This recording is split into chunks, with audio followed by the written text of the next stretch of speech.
नमस्कार, मैं हूं राम विश्वकर्मा। आप देख रहे हैं एनबीटी ऑनलाइन। डोनाल्ड ट्रंप ने अमेरिका के राष्ट्रपति का पद संभालते ही ये जताना शुरू कर दिया है कि उनके इस कार्यकाल और उनकी नवगठित सरकार के फैसले ऐसे होंगे जिसे दुनिया याद करेगी। राष्ट्रपति बनते ही वो एक्शन में आ गए हैं और ट्रंप के इनॉग्रेशन स्पीच से ही उनके अंदाज और मिजाज की झलक मिल गई है। डोनाल्ड ट्रंप ने संकेत दिए हैं कि वो अपनी पॉलिसीज को कसने जा रहे हैं, जिसका असर अंतर्राष्ट्रीय स्तर पर दिखाई दे सकता है। उन्होंने WHO से अमेरिका के बाहर होने का भी फैसला किया है। इतना ही नहीं, पद संभालते ही उन्होंने पूर्व की जो बाइडेन सरकार के 78 फैसलों को भी रद्द कर दिया है। राजनीतिक विश्लेषकों के मुताबिक डोनाल्ड ट्रंप का ये कार्यकाल मुख्य तौर से यूएस सेंट्रिक फैसलों वाला हो सकता है, यानी उदारवाद से अलग ट्रंप की नई सरकार अमेरिका फर्स्ट की पॉलिसी पर चलती दिखाई दे सकती है। इसकी एक झलक राष्ट्रपति बनते ही उनके एक बड़े फैसले में दिखाई दी। इसमें उन्होंने कहा कि हम मैक्सिको की खाड़ी का नाम बदलकर अमेरिका की खाड़ी करेंगे। ट्रंप ने कहा कि ऐसा करने से उन्हें कोई नहीं रोक सकता और अमेरिका के लिए कुछ भी करना असंभव नहीं है।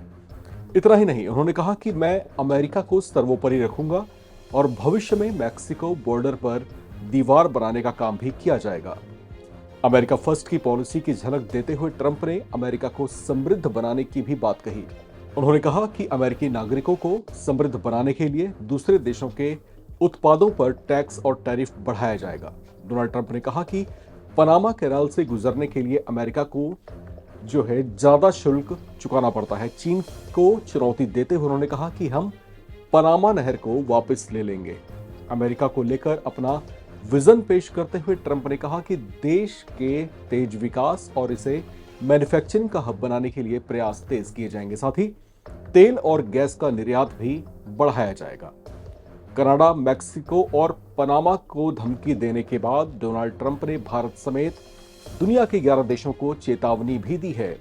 अमेरिकी राष्ट्रपति का पद संभालते ही उन्होंने ब्रिक्स देशों को एक बार फिर से चेतावनी दी। उन्होंने कहा कि ब्रिक्स देशों पर 100% टैरिफ लगाया जाएगा। अगर ट्रंप की ये चेतावनी सही साबित होती है तो ये ब्रिक्स देशों के लिए बड़ी मुसीबत साबित हो सकता है। वहीं ट्रंप की इस धमकी से भारत भी इसके लपेटे में आ सकता है। ब्रिक्स देशों के समूह में इस वक्त ब्राजील, रूस, भारत, चीन, दक्षिण अफ्रीका, मिस्र, इथियोपिया, ईरान और संयुक्त अरब अमीरात शामिल हैं। ट्रंप ने अमेरिकी आंतरिक सुधार पर भी बल देते हुए कहा कि अमेरिका अब बदला हुआ दौर देखेगा। यहां पर थर्ड जेंडर की जगह नहीं होगी। जेंडर्स में सिर्फ महिला और पुरुष ही शामिल होंगे। उन्होंने न्याय प्रणाली सुधारने के साथ मंगल मिशन पर पहली बार मानव भेजने की बात भी कही है। उन्होंने कहा कि अमेरिका अंतरिक्ष में एक नया अध्याय रचने वाला है। तो कुछ इस तरह के फैसलों से उन्होंने दुनिया को चौंका दिया है और ये जता दिया है कि उनका ये जो कार्यकाल रहने वाला है वो कैसा रहने वाला है। इसकी एक झलक उन्होंने अपनी इनॉग्रेशन स्पीच में दे दी है। इस खबर में फिलहाल इतना ही। बाकी अपडेट्स के लिए आप लगातार बने रहें और देखते रहें एनबीटी ऑनलाइन।